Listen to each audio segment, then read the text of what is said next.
On this episode of our podcast, the fugitive Rhode Islander who faked his death has been moved out of a prison in Scotland.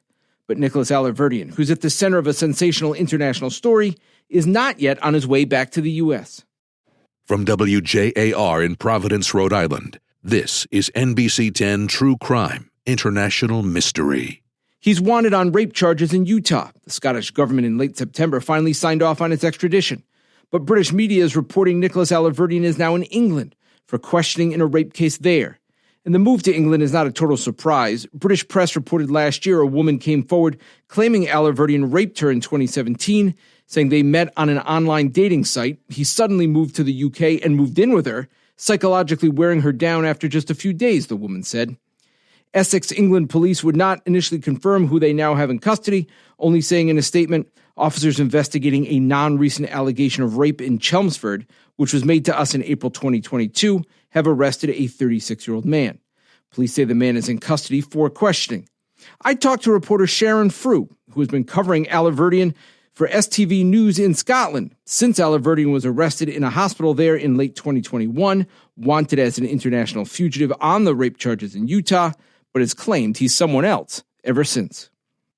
This wasn't a surprise from what you had heard through the proceedings? We expected this development to come. We had been waiting because during the extradition proceedings, it was actually feared that this might halt the extradition proceedings because we were aware that this allegation had been made in England. This was an allegation of rape in Chelmsford dating back to 2017. It was reported to Essex police last April. So prosecutors here were aware that officers in England wanted to speak to Nicholas Rossi about this allegation. Authorities there have been liaising with Scottish authorities to transfer him to England for questioning, and it's now happened. So from what we understand, he is now in England. Do you, from what you've heard, do you expect him to come back to Scotland, or no? Is he out of Scotland now for good from what you know? That we can't answer that at the moment. All Essex police will tell us is that he's in custody in England. We don't know exactly where. And he's being held for questioning. We don't know how long that questioning will take. And obviously this halts or delays the extradition proceedings, which we know was signed off by Scottish ministers last month. That became official last week, that order had been signed by the Justice Secretary here on the 28th of September. So the question here is, it seems like there's probably no idea when he would be sent to the United States then either, right? Yeah, that remains the big question. We'll have to find out whether Essex police intend to press any charges. He has just been arrested at the moment. He is only being detained for questioning. We don't know yet whether he will actually be charged with any offence.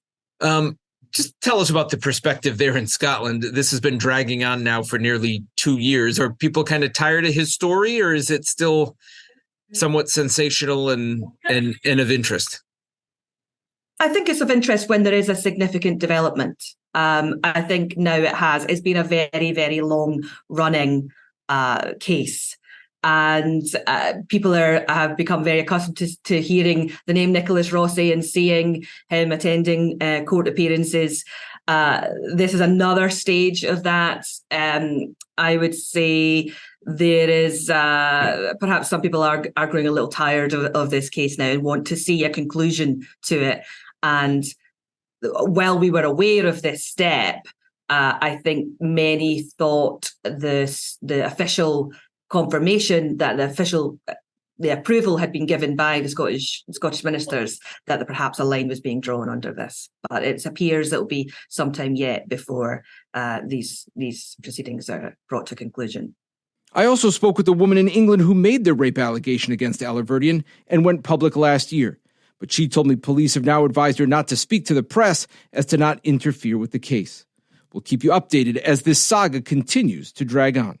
For NBC 10 True Crime International Mystery, I'm Brian Crandall.